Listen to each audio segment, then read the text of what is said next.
Hello friends, कैसे हैं आप लोग। सबको मेरा जय भीम। नमो बुद्धाय। बुद्ध और उनका धम्म। क्या भिक्षु एक तपस्वी होता है? उत्तर है नहीं।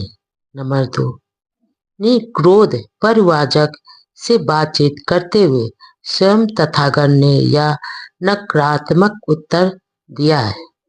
नंबर 3, एक बार भगवान बुद्ध राजगृह में गृध्र कूट पर्वत पर ठहरे हुए थे। उस समय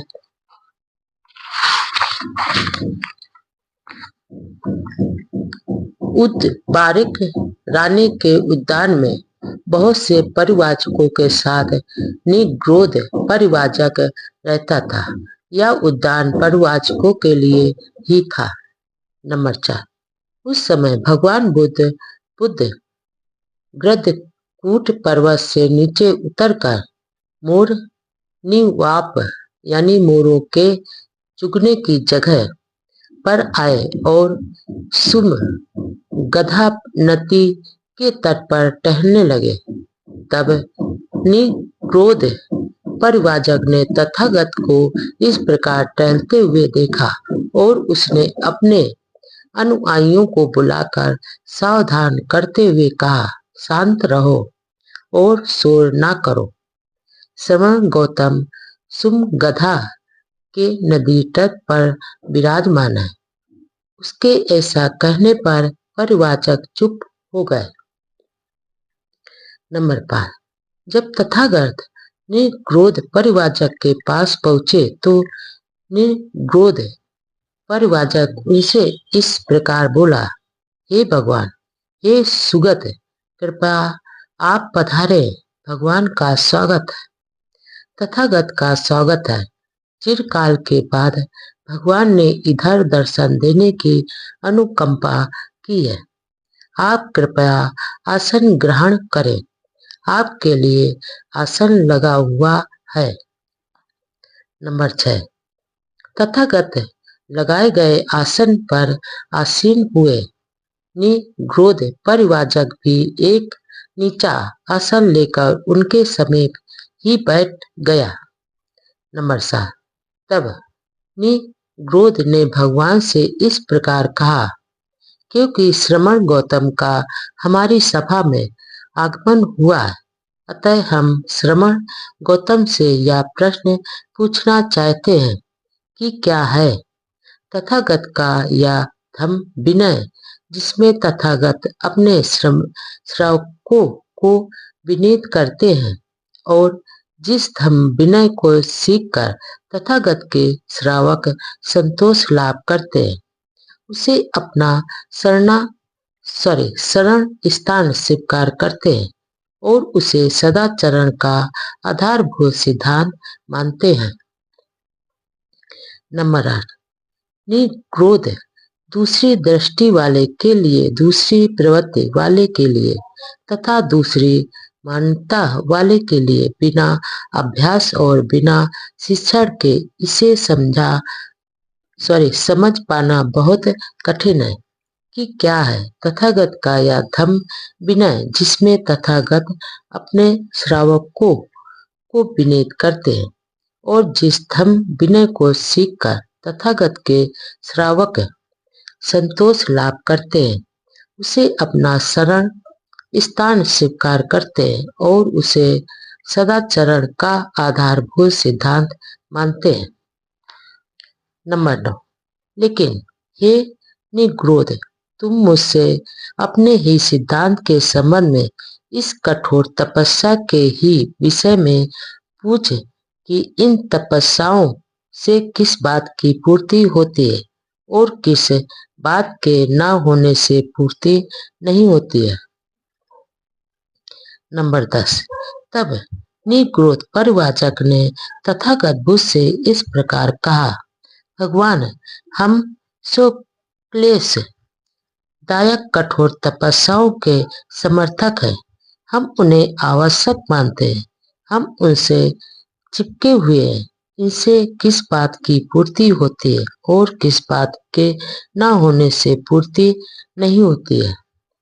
नंबर 11, हे निग्रोध उदाहरण के लिए मान लो कि एक तपस्वी नग्न रहता है, तुच्छ आंतों वाला है, अपने हाथों को चाटता है, किसी का आदर सत्कार नहीं करता है।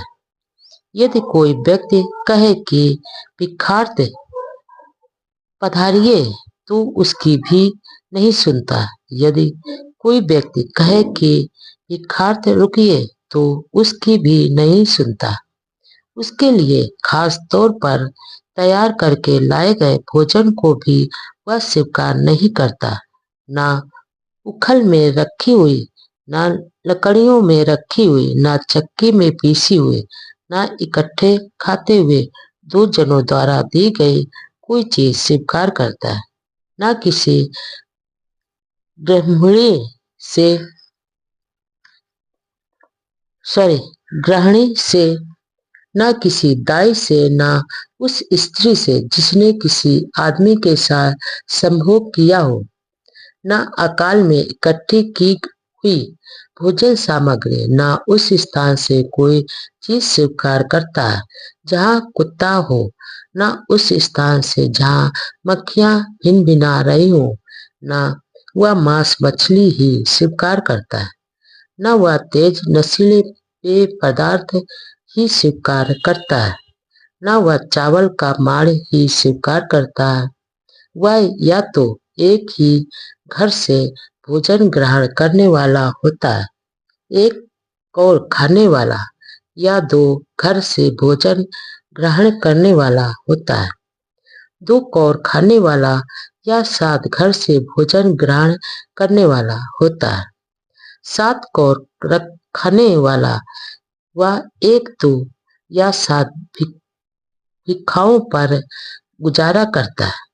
वह या तो दिन में एक बार भोजन ग्रहण करता है, या 2 दिन में एक बार, और या 7 दिन में एक बार। इस प्रकार वह नियमानुसार भोजन ग्रहण करता है।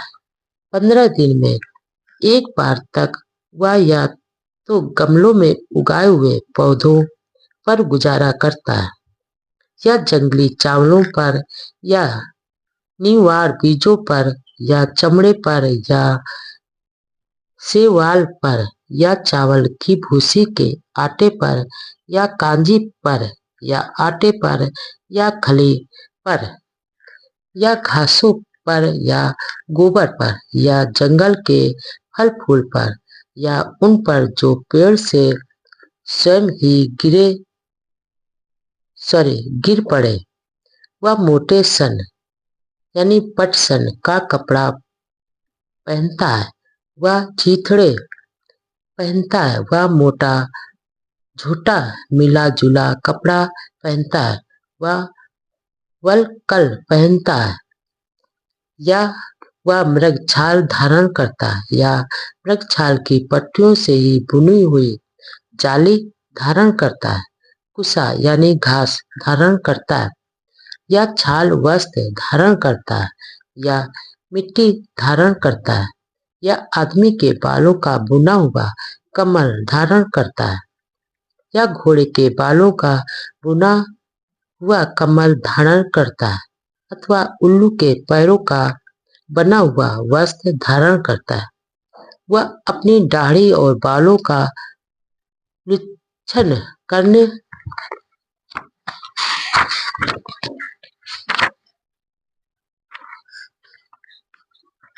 वाला होता है, वह दोनों का निरीक्षण करने वाला होता है, वह निरंतर खड़ा ही रहने वाला होता है, वह एड़ियों के बल चलने वाला होता है, वह बैठकर आगे ही आगे सरकने वाला होता है, वह कांटों की शैया पर सोने वाला होता है, वह लकड़ी के तख्ते पर सोने वाला होता है, वह जमीन पर सोने वाला होता है, वह खुली हवा में रहने वाला होता है, वह कहीं पर भी बैठ जाने वाला होता है, वह पानी यानी गर्म ही पीने वाला होता है, और वह होता है प्रायः मध्य और संध्या के समय में स्नान करने वाला। नंबर 12, भगवान बुद्ध ने निग्रोध से पूछा, हे निग्रोध, ऐसा सब कुछ करने वाला, पर तुम क्या सोचते हो कि स्वक्लेश कारक कठोर तपस्या की पूर्ति हुई या नहीं? भगवान, सचमुच यदि ऐसा हो तो स्वयं क्लेश कारक कठोर तपस्या की पूर्ति हो गई। नंबर 13, हे निग्रोध, अब मैं पुष्टि करता हूँ कि इस प्रकार के स्वक्लेश परक कठोर तपस्या में नाना प्रकार के दोष हैं। नंबर 14, भगवान, इसमें किस प्रकार के दोष हैं जिसकी आप पुष्टि करते हैं? नंबर 15, हे निग्रोध, जब एक तपस्वी तपस्या करता है तो उस तपस्या द्वारा उसे झूठा संतोष हो जाता है कि उसका उद्देश्य पूरा हो गया। निग्रोध, यह उसका एक दोष हो जाता है। नंबर 16, हे निग्रोध, और जब एक तपस्वी तपस्या करता है तो उससे वह अपने को ऊंचा और दूसरों को नीचा समझने लगता है। हे निग्रोध, यह भी उसका एक दोष हो जाता है। नंबर 17, हे निग्रोध, जब एक तपस्वी तपस्या करता है तो वह उसी में मस्त और आसक्त हो जाता है और लापरवाह हो जाता है। हे निग्रोध, यह भी उसका एक दोष हो जाता है। नंबर 18, हे निग्रोध, जब एक तपस्वी तपस्या करता है तो उसे उपहार, सम्मान और यश की प्राप्ति होती है। उससे उसे झूठा संतोष प्राप्त होने लगता है, जिसके कारण उसे उद्देश्य की पूर्ति दिखाई देती है। यह भी एक दोष हो जाता है। नंबर 19, हे निग्रोध, जब एक तपस्वी को उपहार, सम्मान और यश की प्राप्ति होने लगती है तो उससे वह अपने को ऊंचा और दूसरे को नीचा समझने लगता है। हे निग्रोध, यह भी उसका एक दोष हो जाता है। नंबर 20, हे निग्रोध, जब एक तपस्वी को उपहार, सम्मान या और यश की प्राप्ति होने लगती है तो वह उसी में मस्त और आसक्त हो जाता है, तब लापरवाह हो जाता है। हे निग्रोध, यह भी उसका एक दोष हो जाता है।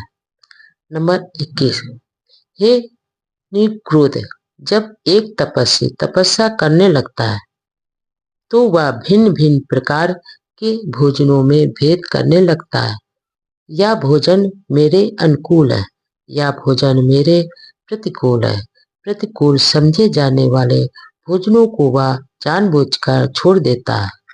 अनुकूल समझे जाने वाले भोजनों के प्रति वह लोभी और आसक्त हो जाता है और उससे चिपका रहता है। वह ऐसा करने में कोई हानि नहीं देता और उन्हें हानि रहित समझकर उनमें रस लेता रहता है। उसे ऐसा आचरण करने में कोई खतरा नहीं दिखाई देता। हे निग्रोध, यह भी उसका एक दोष हो जाता है। नंबर 22, हे निग्रोध, जब एक तपस्वी उस उपहार, सम्मान और यश की प्राप्ति की चाह के कारण यह सोचने लगता है कि राजागण मेरी ओर आकर्षित होंगे, उनके अधिक गण अधिकारी गण भी मेरी ओर आकर्षित होंगे, दरबारी आकर्षित होंगे, ब्राह्मण और ग्रस्त आकर्षित होंगे तथा बड़े बड़े आचार्य आकर्षित होंगे, तो हे निग्रोध, यह भी उसका एक दोष हो जाता है। नंबर 23, हे निग्रोध, और फिर एक तपस्वी किसी दूसरे तपस्वी या ब्राह्मण को लेकर बड़बड़ाने लगता है और कहता है, अमुक आदमी दुनिया भर की चीजें खाता है, आलू की तरह के कंद, शाखाओं पर लगने वाले फल झाड़ियों में लगने वाले बेर आदि, जिमीकंद और नाना तरह के बीज आज सभी चीजों को चबा डालता है और तब भी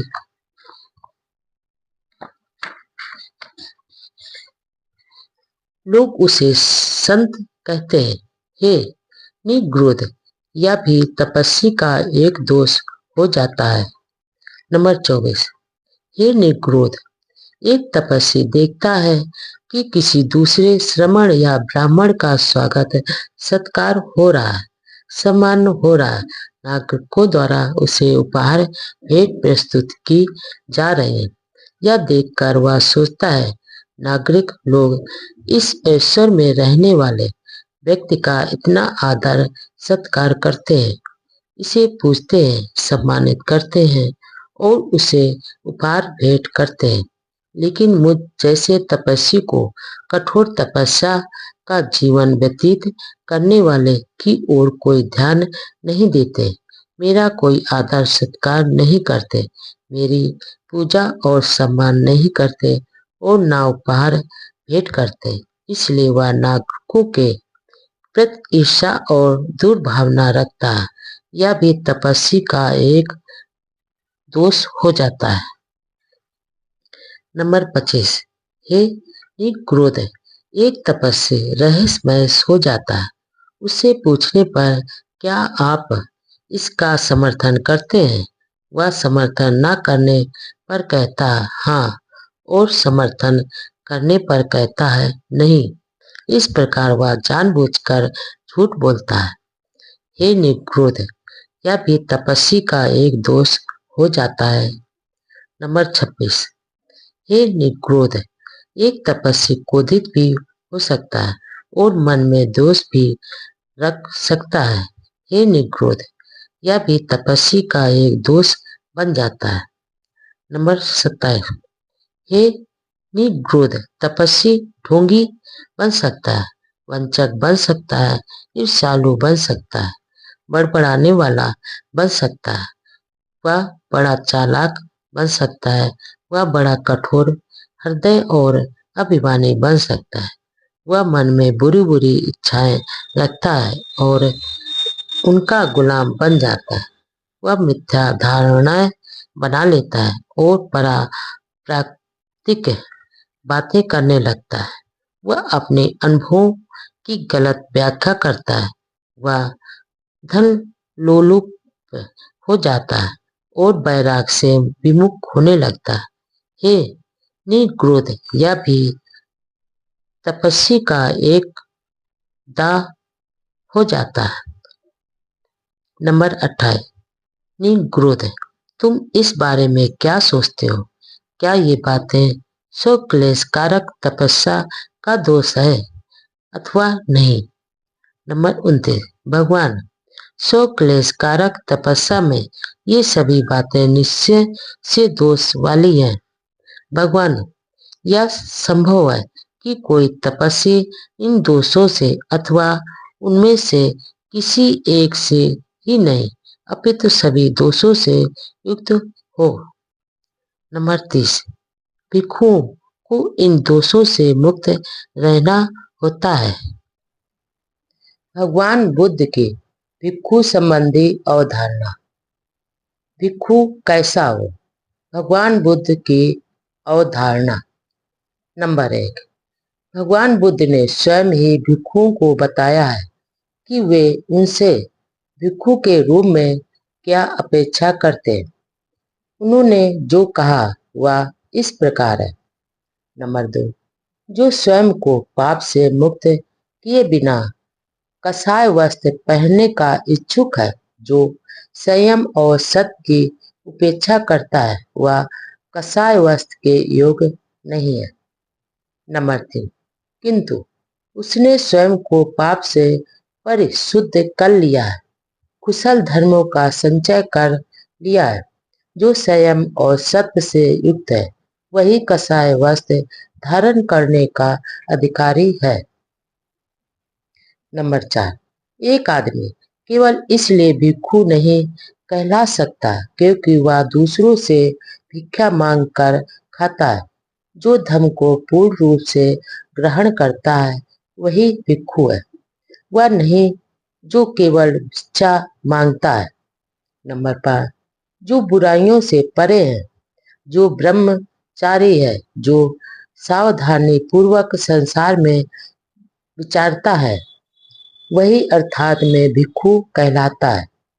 नंबर 6, न केवल अनुशासन एवं व्रत यानी प्रतिज्ञा से, न अधिक अध्ययन से, न ही समाधि से, न अकेले सोने से विमुक्त को प्राप्त किया जा सकता है। इसे सांसारिक सुखों में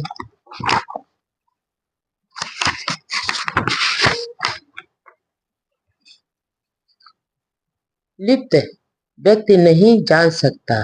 हे भिक्षु, जिसने तृष्णा का विनाश कर डाला है वही उसे प्राप्त कर सकता है।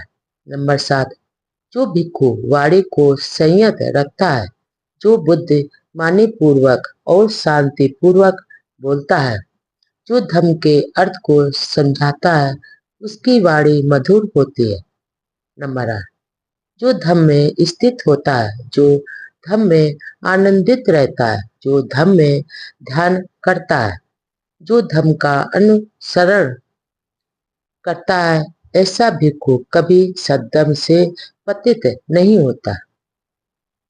नंबर 9, जो कुछ भी उसे प्राप्त हो वह उसे तुच्छ नहीं समझता, न ही वह दूसरों से ईर्ष्या करता है। जो भिक्षु दूसरों से ईर्ष्या करता है उसे कभी चित्त की शांति प्राप्त नहीं होती। नंबर 10, जो भिक्षु थोड़ा मिलने पर भी उसका तिरस्कार नहीं करता, जिस भिक्षु का जीवन पवित्र तथा प्रमाद रहित है, देवता भी उसकी प्रशंसा करते हैं। नंबर 11, जिसकी नाम रूप में तनक भी आसक्ति नहीं है, जो किसी वस्तु या व्यक्ति के ना रहने पर शोक नहीं करता, अर्थात में उसे ही भिक्षु कहा जाता है। नंबर 12, जो भिक्षु करुणापूर्ण व्यवहार करता है, बुद्ध के शासन में प्रसन्न है, वह निर्वाण को प्राप्त करेगा।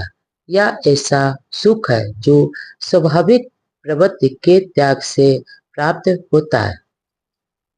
नंबर 13, हे भिक्षु, इस जीवन रूपी नौका को हल्का कर दे। हल्का कर देने से इसकी गति तेज हो जाएगी। राग और द्वेष का बंधन को काट देने से तुझे निर्वाण प्राप्त होगा। नंबर 14, 5, बंधनों को काट दे, 5 को छोड़ दे, 5 से ऊपर उठ जा। हे भिक्षु, जिसने 5 बंधनों से स्वयं को बचा लिया है वह उद्तीर्ण कहलाता है, अर्थात बाढ़ से बचा हुआ। नंबर 15, भिक्षु, ध्यान लगा, प्रमाद मत कर, सावधान रह, ताकि तेरा चित्त काम सुखों में ही ना घूमता रहे। नंबर 16, बिना प्रज्ञा के ध्यान नहीं और बिना ध्यान के प्रज्ञा नहीं। जिसमें ध्यान है और प्रज्ञा है वही निर्वाण के समीप है।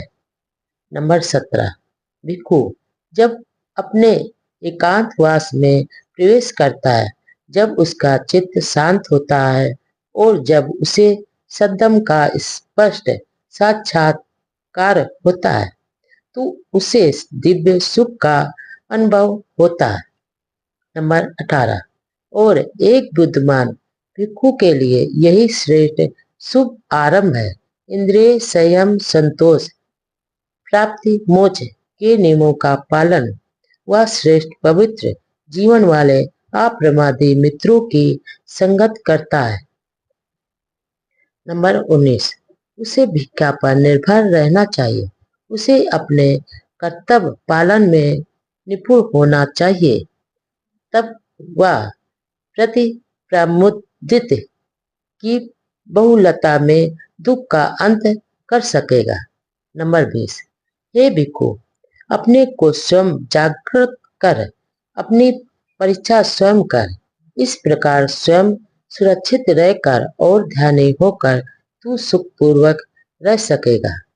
नंबर 21, क्योंकि तू अपना स्वयं आप ही है, तू स्वयं अपनी शरण है, इसलिए अपने आप को उसी तरह काबू में रख जिस प्रकार व्यापारी अच्छे घोड़े को काबू में रखता है। नंबर 22, जो भिक्षु अप्रमाद में आनंदित रहता है और जो प्रमाद से डरता है वह आग की तरह अपने छोटे बड़े सभी बंधनों को जलाता हुआ बढ़ता है। नंबर 23, जो भिक्षु चिंतन में आनंदित रहता है और जो विचार शून्यता से डरता है उसका पूर्णता से भरी स्थिति से पतन नहीं हो सकता, उसे निर्वाण के समीप ही जानो। नंबर 24, गौतम बुद्ध के श्रावक सदैव जागरूक रहते हैं, उन्हें दिन रात बुद्ध का ध्यान रहता है। नंबर 25, गौतम बुद्ध के श्रावक सदैव जागरूक रहते हैं, उन्हें दिन रात धम्म का ध्यान रहता है। नंबर 26, गौतम बुद्ध के श्रावक सदैव जागरूक रहते हैं, उन्हें दिन रात संग का ध्यान रहता है।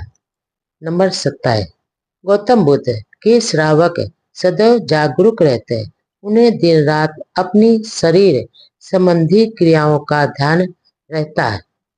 नंबर 28, गौतम बुद्ध के श्रावक सदैव जागरूक रहते हैं, उन्हें दिन रात करुणा का ध्यान रहता है। नंबर 29, गौतम बुद्ध के श्रावक सदैव जागरूक रहते हैं, उन्हें दिन रात विपासना यानी भावना का ध्यान रहता है।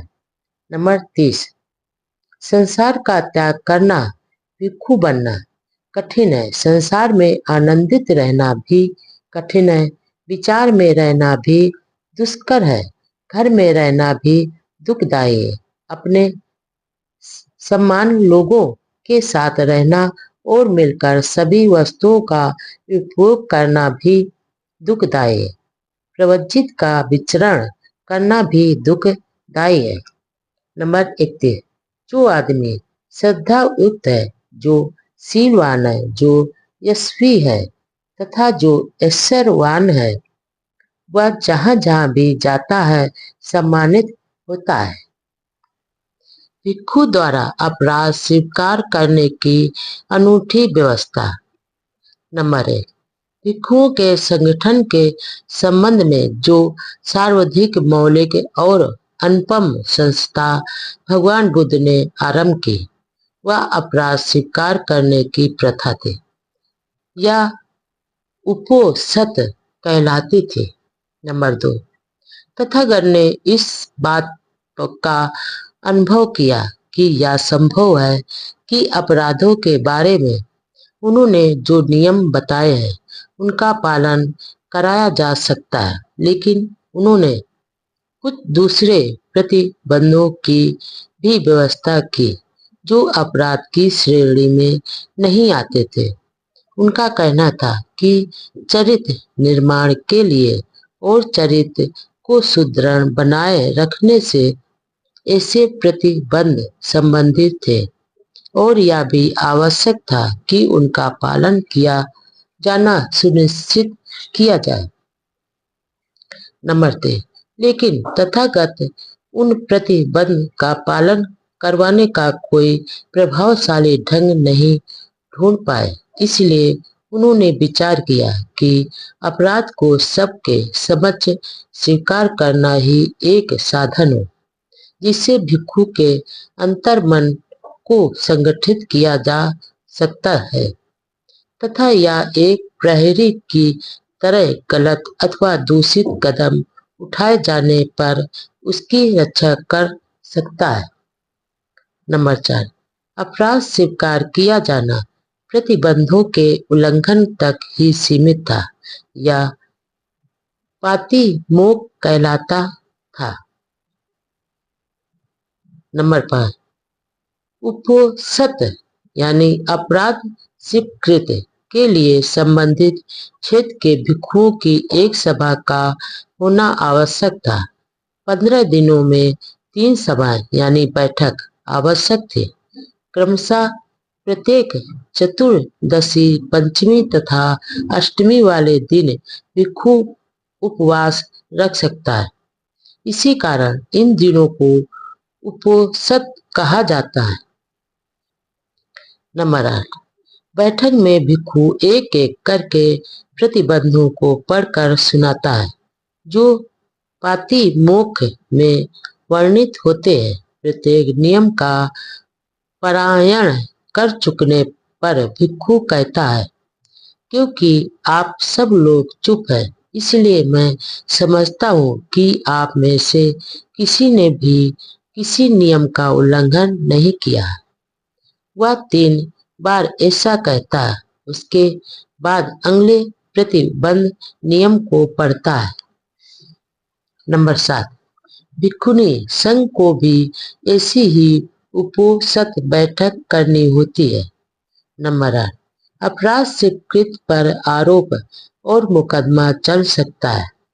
नंबर 9, यदि कोई अपराध स्वीकार न करे तो कोई भी भिक्षु नियम उल्लंघन की शिकायत कर सकता है, यदि उसने ऐसा होते हुए देखा हो, और तब आरोप और उसके बाद मुकदमा आरंभ हो सकता है। भिक्षु और अपराधों की जांच व दंड का विधान। नंबर 1, इन नियमों तथा विधान का बनाया जाना मात्र औपचारिकता नहीं था, उनकी कानूनी स्थिति थी, जिसके अंतर्गत निश्चित आरोप तथा उस पर विचार व दंड आते थे। नंबर 2, बिना विविध अदालती विचार के किसी भी भिक्षु को दंडित नहीं किया जा सकता था। नंबर 3, जहाँ पर अपराध होता था उसी जगह के निवासी भिक्षुओं का ही न्यायालय होता था। नंबर 4, न्यायालय के लिए अपेक्षित संख्या यानी गण पूर्ति में भिक्षुओं के अभाव में कोई मुकदमा नहीं चल सकता था। नंबर 5, कोई निश्चित आरोप न लगाए जाने पर कोई मुकदमा वैध नहीं माना जाता था। नंबर 6, कोई मुकदमा तब तक कानूनी नहीं माना जाता था जब तक उसकी सारी कार्रवाई उस व्यक्ति की उपस्थिति में न हो जिस पर आरोप लगाया गया हो।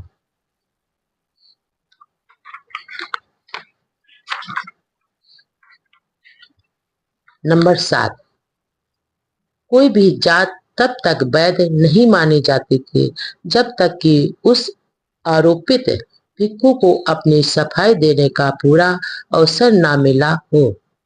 नंबर 8, एक अपराधी भिक्षु को निम्नलिखित दंड दिए जा सकते थे। नंबर 1, तर्जनीय कर्म यानी चेतावनी देकर छोड़ दिया जाना। नंबर 2, निश्चय कर्म यानी पागल घोषित किया जाना। नंबर 3, प्रवचनीय कर्म यानी संघ से निकाल दिया जाना। नंबर 4, उपेक्षितीय कर्म नंबर यानी बहिष्कार किया जाना। नंबर 5, प्रतिसरणीय कर्म यानी बिहार से निकाल दिया जाना। नंबर 9, बिहार से बाहर निकाल देने के कर्म यानी परिवार कर्म के बाद आह्वान कर्म आवाहन कर्म आता था, जिसका अर्थ था निकासन को रद्द कर देना। ऐसा संघ द्वारा संतुष्ट के बाद क्षमादान दिए जाने पर हो सकता था। भिक्षु और शिष्टाचार के नियम। नंबर 1, एक भिक्षु का व्यवहार बहुत अच्छा होना चाहिए। अपने व्यवहार के तरीके में उसे एक आदर्श पुरुष होना चाहिए। नंबर 2, इस उद्देश्य की पूर्ति के लिए तथागत ने बहुत से शिष्टाचार संबंधी नियम बनाए हैं। नंबर 3, ये शिष्टाचार के नियम से ही धम्म कहलाते हैं। उनकी संख्या 75 है। भिक्षु का जीवन तलवार की धार पर चलने जैसा।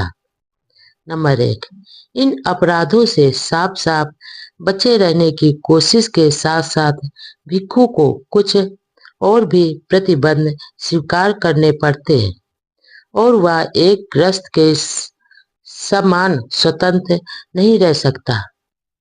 नंबर 2, इस प्रकार के कुछ प्रतिबंध निस्संज्ञेय पचते कहलाते हैं। इनकी संख्या 26 है जिनका भिक्षु को पालन करना होता है। नंबर 3, उनका संबंध चिवरों, ऊनी बिछावन, भिक्षापात्र तथा औषधीय आवश्यकता को उपहार के रूप में स्वीकार करने से है। नंबर 4, इनका संबंध चांदी सोने को स्वीकार करने से भी है, भिक्षु द्वारा किए जाने वाले क्रय विक्रय से तथा सांदिक वस्तु को निजी बना लेने से भी है। नंबर 5, इन प्रतिबंधों के उल्लंघन का दंड भी निस्संज्ञेय और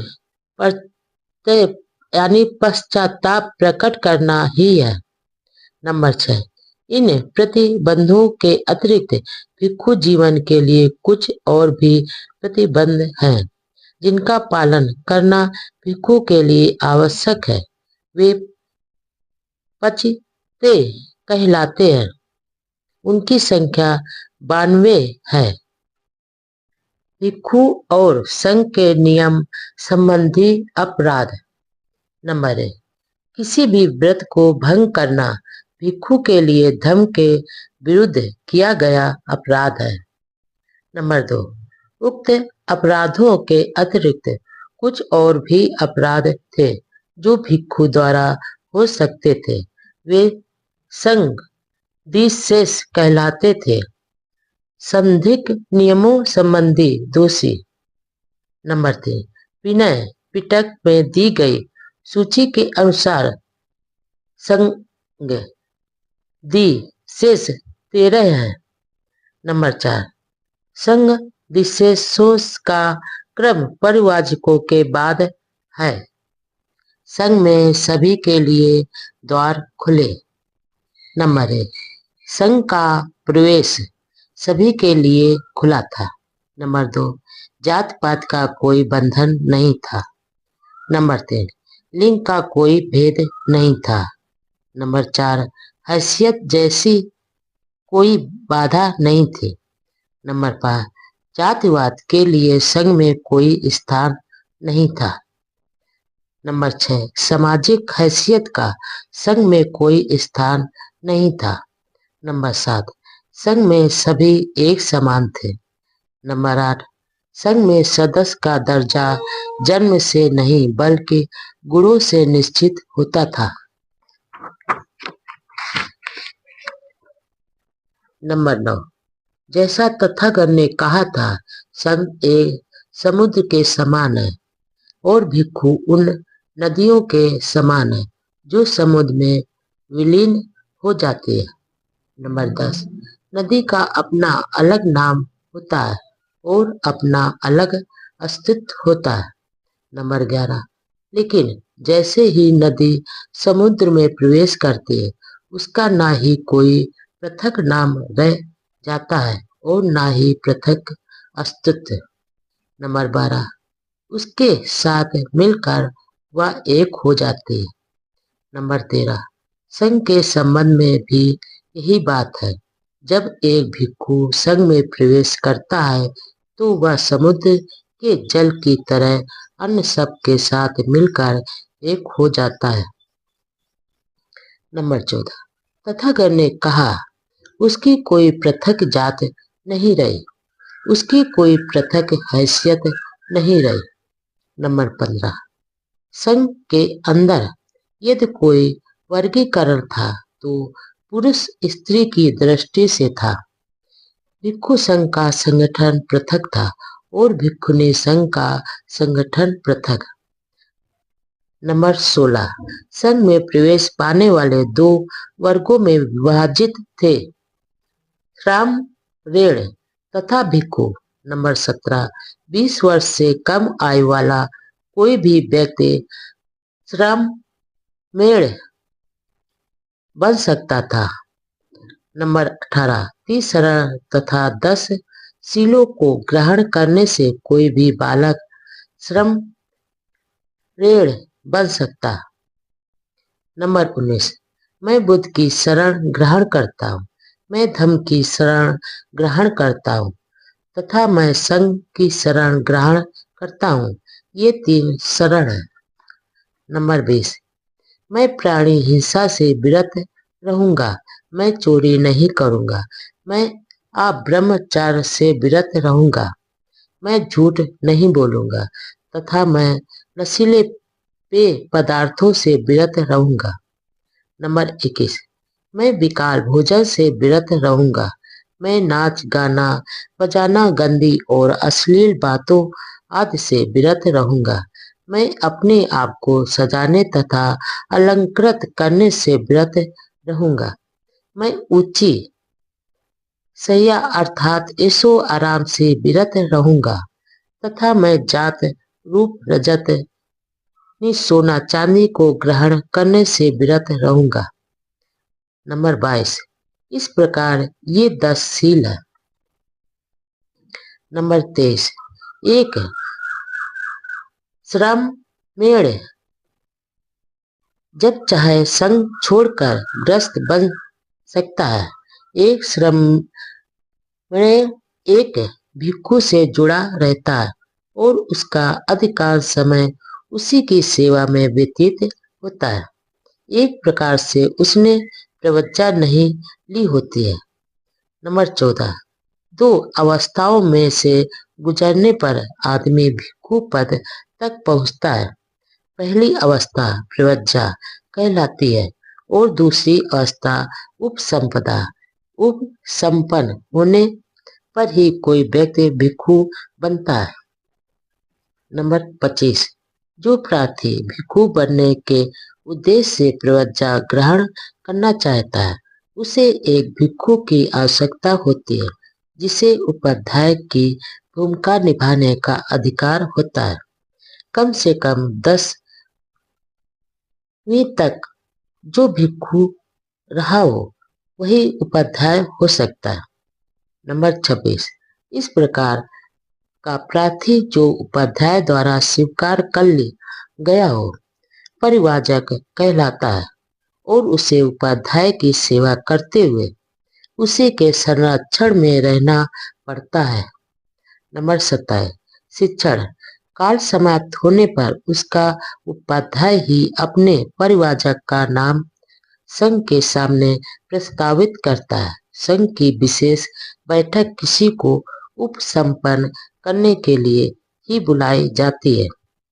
उपसंपदा के लिए उपसंपदार्थी को स्वयं संघ से प्रार्थना करनी पड़ती है। नंबर 28, संघ पहले इस विषय में अपना संतोष कर लेता है कि प्रार्थी योग्य और सही व्यक्ति है और भिक्षु बनने का अधिकारी है। इसके लिए कुछ निश्चित प्रश्न हैं जिनका प्रार्थी को उत्तर देना पड़ता है। नंबर 29, संघ द्वारा अनुमति देने पर ही उसे उपसंपदा मिलती है और वह भिक्षु बन जाता है। नंबर 30, भिक्षुनी संघ में प्रवेश पाने के नियम भी बहुत कुछ वैसे ही है जैसे भिक्षु संघ में प्रवेश पाने के नियम। नंबर 1, भगवान बुद्ध के श्रावक 2 भागों में विभक्त थे, एक तो भिक्षु और दूसरे ग्रस्त श्रावक जो उपासक कहलाते थे। नंबर 2, भिक्षु एक संघ में संगठित थे किंतु वे ग्रस्त नहीं थे। नंबर 3, बौद्ध भिक्षु मुक्ता एक परिवाजक है या परिवाजक संस्था बौद्ध भिक्षुओं से भी प्राचीन है। नंबर 4, पुराने परिवाजक ऐसे लोग थे जिन्होंने पारिवारिक जीवन त्याग दिया था और या केवल इधर उधर घूमते रहने वालों का एक समूह था। नंबर 5, उनके एक जगह से दूसरी जगह जाने का उद्देश्य था भिन्न भिन्न आचार्यों तथा दार्शनिकों से संपर्क करके सत्य को जानना, उनके प्रवचन सुनना और नीति शास्त्र, दर्शन, प्रकृति तथा रहस्यवाद आदि विषयों पर उनके साथ चर्चा करना। नंबर 6, कुछ पुराने ढंग के ऐसे परिवाचक भी थे जो एक आचार के अधीन तब तक रहते थे जब तक उनको कोई दूसरा आचार नहीं मिल जाता था। कुछ दूसरे किसी को भी अपना आचार न मानते हुए के अकेले ही रहते थे। नंबर 7, इस पुराने ढंग के परिवाचकों में कुछ स्त्री परिवाचिकाएं भी थी। स्त्री परिवाचिकाएं कभी कभी पुरुष परिवाचकों के साथ रहती थी और कभी कभी अपने आप अकेले ही रहती थी।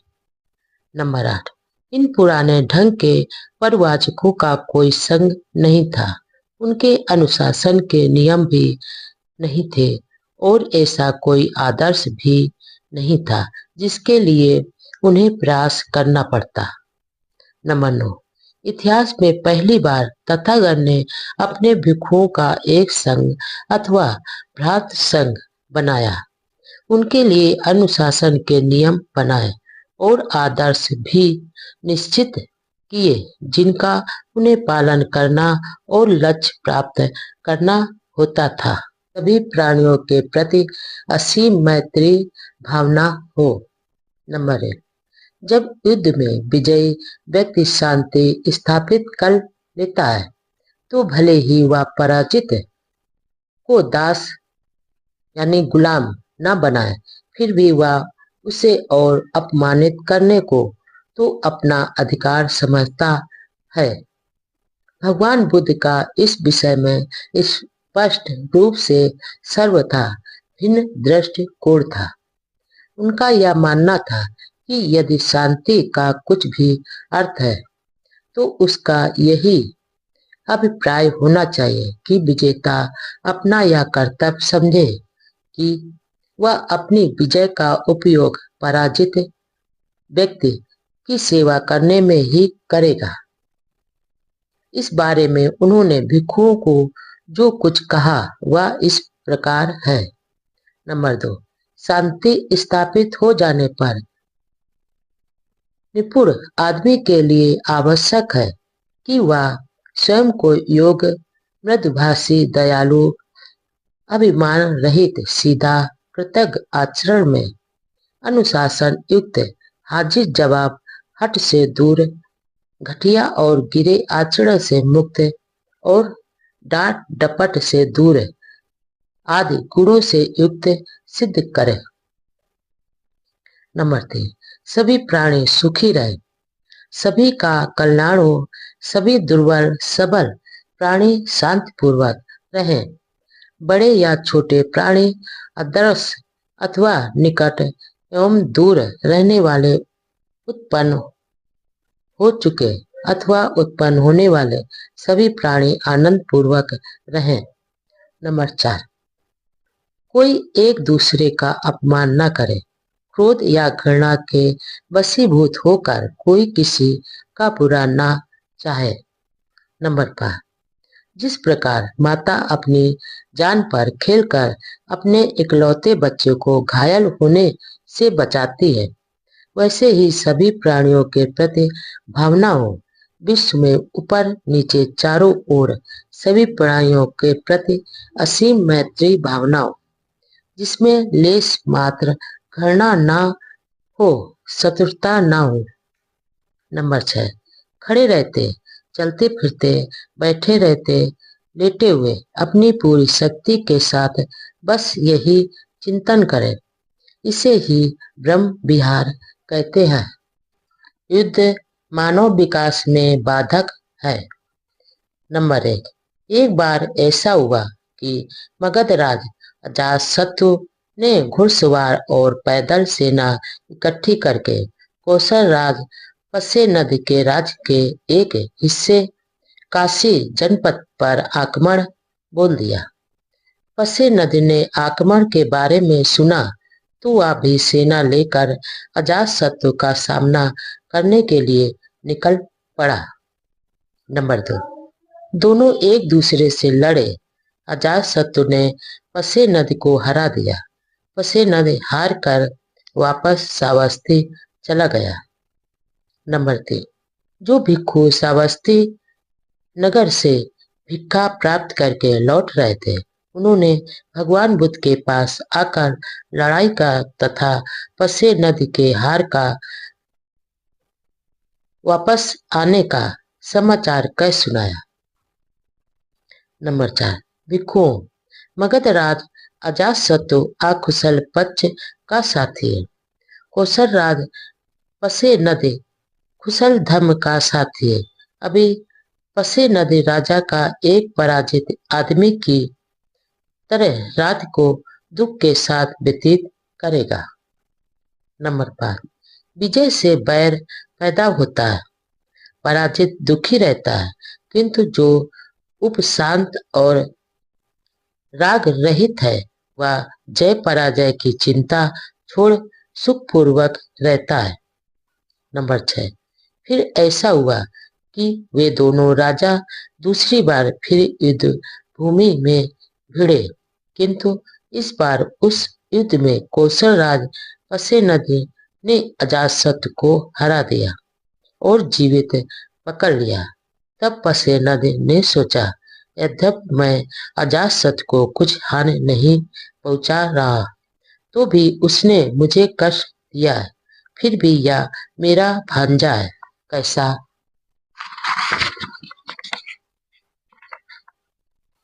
रहेगा यदि मैं उसे जीवित छोड़ दूं, किंतु उसकी सारी सेना, हाथी घोड़े रथ और पैदल सेना को अपने अधिकार में ले लूं। उसने वैसा ही किया।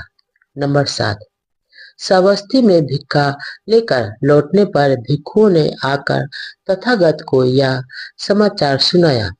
इस पर तथागत ने कहा, एक आदमी अपने स्वार्थ के लिए दूसरे की यथेच्छ हानि कर सकता है, लेकिन जब उसकी दूसरों द्वारा हानि होती है तो वह लूटने पर फिर से दूसरे की हानि करता है। नंबर 8, जब तक पाप कर्म फल देना आरंभ नहीं करता तब तक मूर्ख आदमी आनंदित होता है, किंतु जब पाप कर्म फल देता है तो वह आदमी दुखी होता है।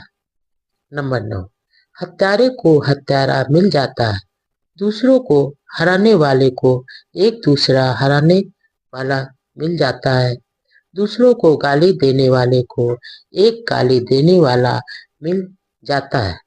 नंबर 10, इस प्रकार कर्म के विकास के फलस्वरूप जो आदमी दूसरे को कष्ट पहुंचाता है वह स्वयं भी कष्ट पाता है। सामाजिक व्यवस्था पर ही निर्भर करती है। नंबर 1, एक समय भगवान बुद्ध राजगृह में गृद्धकूट पर्वत पर ठहरे थे। नंबर 2, उस समय मगध राज वैदेही पुत्र अजातशत्रु बज्जियों पर आक्रमण करना चाहता था।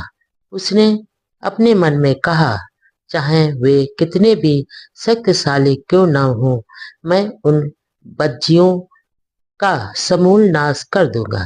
मैं इन वज्जियों को बिल्कुल नष्ट कर डालूंगा।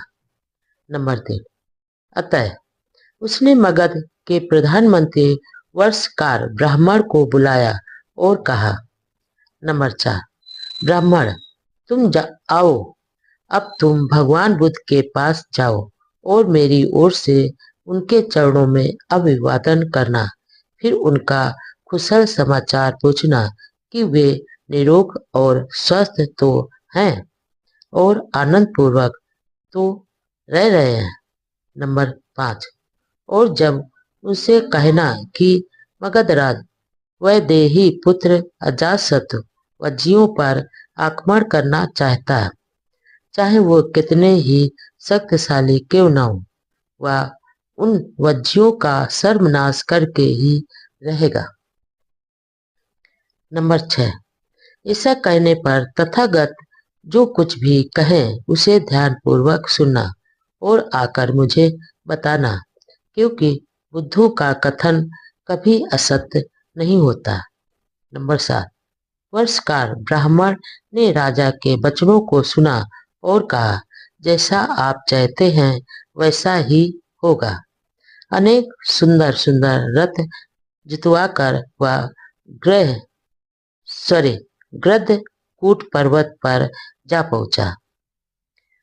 नंबर 8। वहां पहुंचकर वर्षकार ब्राह्मण ने तथागत को अभिवादन किया, उनका कुशल समाचार पूछा और राजा की आज्ञा के अनुसार मगधराज का संदेश तथागत को दिया।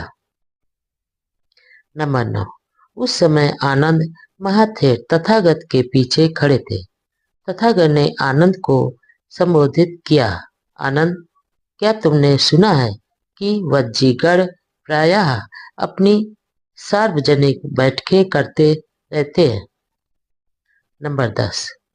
आनंद महाथेर ने उत्तर दिया, हाँ भगवान, मैंने ऐसा सुना है। नंबर 11। तथागत ने आगे कहा, आनंद, जब तक वज्जीगढ़ अपनी सार्वजनिक बैठकें करते रहेंगे तब तक उनका पतन नहीं होगा बल्कि समृद्धि ही होगी। नंबर 12। आनंद, जब तक वज्जीगढ़ मिलजुल कर व्यापक स्तर और समय पर सार्वजनिक बैठकें करते रहेंगे तब तक उनका पतन नहीं होगा बल्कि समृद्धि ही होगी। नंबर 13। आनंद, जब तक वे पूर्ण स्थापित नियमों के स्थान पर कुछ नया नहीं बनाएंगे, प्राचीन समय से चली आ रही वज्जियों की प्रथा के अनुसार कार्य करते रहेंगे। नंबर 14। जब तक वे अपने ज्येष्ठ वज्जियों का आदर सत्कार करते रहेंगे, उनकी आवश्यकताएं पूरी करते रहेंगे और उनकी बातों को महत्व देना अपना कर्तव्य समझते रहेंगे। नंबर 15। जब तक वे अपने वज्जी गण की किसी वज्जी लड़की या स्त्री को बलपूर्वक या अपहरण करके अपने पास नहीं रोकेंगे। नंबर 16। जब तक वज्जीगण अपने धर्म का आदर और पालन करते रहेंगे। नंबर 17। आनंद, तब तक वज्जियों की वृद्धि ही होती रहेगी, उनका पतन नहीं होगा और कोई उनका नाश भी नहीं कर सकता। नंबर 18। संक्षेप में भगवान बुद्ध ने कहा कि जब तक वज्जीगण प्रजातंत्र में विश्वास करते हैं और प्रजातात्मिक ढंग से कार्य करते हैं तब तक उनके गणराज को कोई खतरा नहीं है। नंबर 19। तब तथागत ने वर्षकार को इस प्रकार संबोधित करते हुए कहा। नंबर 20। हे ब्राह्मण, जब एक बार मैं वैशाली में ठहरा हुआ था तब मैंने वज्जियों को ये कल्याणकारी बातें सिखाई थी। नंबर 21। ब्राह्मण बोला, तो हम वज्जियों के कल्याण की ही आशा कर सकते हैं और नत्य कि नहीं, जब तक वे इन शिक्षाओं का पालन करते हैं। वे हे गौतम, तब तो मगधराज वज्जियों को नहीं जीत सकता। नंबर 22। इस प्रकार वर्षकार ब्राह्मण तथागत के वचन सुन अपने आसन से उठकर राजगृह वापस लौट गया, जहां उसने मगधराज को यह सब कह सुनाया जो उसने तथागत से सुना था। में यदि राजा सदाचारी है तो उसकी प्रजा भी सदाचारी होगी। नंबर 1। एक बार भगवान बुद्ध ने भिक्षुओं को संबोधित करते हुए कहा। नंबर 2। भिक्षुओं, जब राजा दुराचारी हो जाते हैं तो उनके मंत्रीगण और अधिकारीगण भी दुराचारी हो जाते हैं। जब मंत्रीगण और अधिकारीगण दुराचारी हो जाते हैं तो ब्राह्मण और गृहपति भी दुराचारी हो जाते हैं। जब ब्राह्मण और गृहपति दुराचारी हो जाते हैं तो नगर और गांव के लोग भी दुराचारी हो जाते हैं। नंबर 3, लेकिन भिक्षुओं, जब राजा सदाचारी होते हैं तो उनके मंत्रीगण और अधिकारीगण भी सदाचारी होते हैं। जब मंत्रीगण और अधिकारी सदाचारी होते हैं तो ब्राह्मण और गृहपति भी सदाचारी हो जाते हैं। जब ब्राह्मण गृहपति सदाचारी होते हैं तो नगरों के नागरिक और ग्रामीण लोग भी सदाचारी हो जाते हैं। नंबर 4, जब गाय नदी पार कर रही होती है, जब यदि बूढ़ा बैल गलत रास्ते पर चल देता है तो उसका अनुकरण करती हुई सब गायें भी गलत पथ पर चल देती है। इसी प्रकार आदमियों में जब मुखिया कुटिल होता है तो अन्य लोग भी कुटिल हो जाते हैं। नंबर 5, इसी प्रकार जब राजा पथभ्रष्ट होता है तो समस्त राज्य दुखी होता है। जब गाय नदी पार करती हो और बैल सीधा जाए तो सभी गायें भी उसका अनुकरण करते हुए सीधी जाती हैं, क्योंकि उसका मार्ग सीधा होता है। इसी प्रकार आदमियों में जो मुखिया होता है, यदि वह सन्मार्गी होता है तो दूसरे भी सदाचारी होते हैं। जब राजा धार्मिक होता है तो सारा राज्य सुखी रहता है। में सामाजिक राजनीतिक प्रश्नों पर धर्मोपदेश। राजकुमारों की कृपा पर निर्भर मत रहो। साधन संपन्न लोगों की कृपा की आस मत रखो। नंबर 1, एक बार भगवान बुद्ध राजगृह में क्यूनाराम में कलंगदक निवाप में ठहरे हुए थे। नंबर 2, उस समय राजकुमार अजातशत्रु द्वारा देवदत्त का समर्थन किया जा रहा था, जो भगवान बुद्ध का विरोधी बन गया था। नंबर 3, वह सुबह शाम देवदत्त के समर्थकों का अवलंबन बना हुआ था और 500 गाड़ियों में भोजन भरे 500 बर्तन लाद कर उन तक पहुंचाता था। नंबर 4, तब बहुत से भिक्षु तथागत के पास आए, उनका अभिवादन किया और एक ओर बैठ गए। एक ओर बैठे हुए उन भिक्षुओं ने ये सभी बातें तथागत को बताई।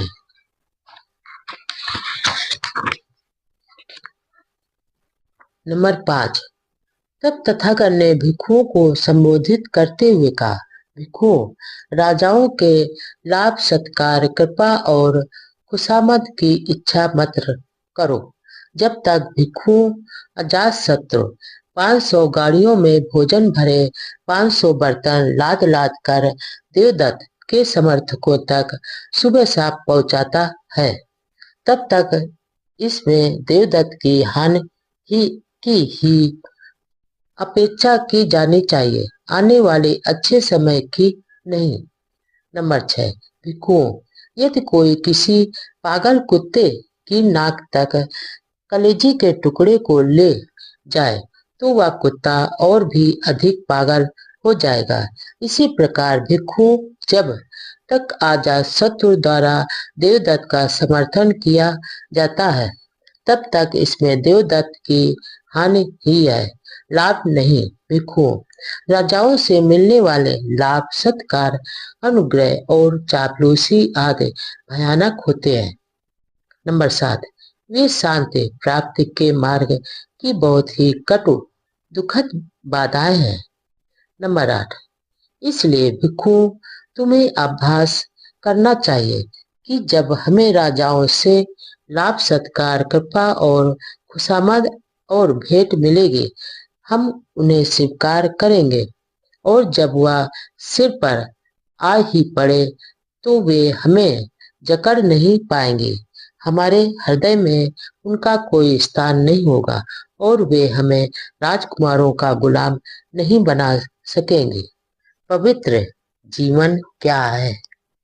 नंबर एक बार जब भगवान बुद्ध चरखा कर रहे थे, उन्होंने अपने व्यवहार के अनुसार साथ में चल रहे भिक्षुओं को इस प्रकार उपदेश दिया। नंबर 2, भिक्षुओं, यह पवित्र जीवन लोगों को ठगने के लिए नहीं है, ना ही उनकी कृपा लाभ प्रशंसा प्राप्त करने के लिए है, ना ही विवाद की स्थिति में परेशानियों से उबरने के लिए उनका अनुग्रह प्राप्त करने के लिए है, ना ही यह इच्छा करने के लिए कि लोग जान जाएंगे कि यह अमुक है। इस पवित्र जीवन में इस प्रकार अभ्यास किया जाता है कि शरीर और वाणी को संयत रखा जाए, आश्रयों को दूर किया जाए तथा राग से विमुक्त और तृष्णा का क्षय किया जाए।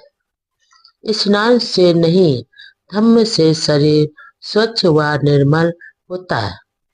नंबर 1, एक बार भगवान बुद्ध श्रावस्ती में विहार कर रहे थे। उस समय संगारव ब्राह्मण भी वहीं रह रहा था। वह पानी से शुद्धि मानने वाला था और पानी से शुद्धि का अभ्यास करता था। प्रायः रात दिन स्नान करना ही उसकी आदत बन गई थी। नंबर 2, अब पूज्य भंते आनंद प्रातःकाल चीवर धारण कर अपना पात्र चीवर साथ ले श्रावस्ती में भिक्षाटन के लिए निकले। श्रावस्ती में भिक्षा ग्रहण करके भोजन कर चुकने के बाद लौटकर आनंद महाथेर तथागत के पास पहुंचे, अभिवादन किया और एक ओर बैठ गए। इस प्रकार बैठे हुए आनंद महाथेर ने कहा, नंबर 3, भगवान, यहाँ श्रावस्ती में संगारव नाम का एक ब्राह्मण रहता है। वह पानी से शुद्धि में विश्वास रखता है और पानी से शुद्धि का अभ्यास करता है। रात दिन अधिकांश समय स्नान करना उसकी आदत बन गई है।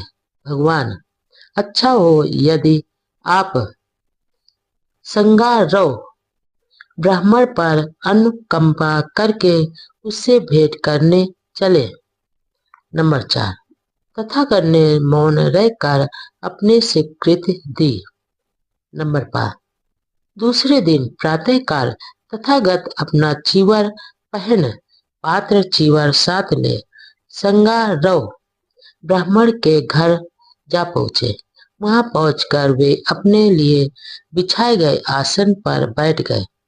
नंबर 6, संगारव ब्राह्मण तब तथागत के पास आया और उनका अभिवादन करके एवं कुशल क्षेम पूछकर एक ओर बैठ गया। नंबर 7, इस प्रकार उसके बैठ जाने पर संगारव ब्राह्मण से तथागत ने पूछा, ब्राह्मण, जैसा लोग कहते हैं, क्या यह सच है कि तुम जल से शुद्धि में विश्वास रखते हो, पानी से शुद्धि का अभ्यास करते रहते हो और रात दिन अधिकांश समय स्नान करना तुम्हारी आदत बन गई है? नंबर 8, श्रमण गौतम, हाँ, यह सच है। नंबर 9, ब्राह्मण, किस लाभ की आशा में तुम इस प्रकार रात दिन स्नान करते रहने का अभ्यास करते हो?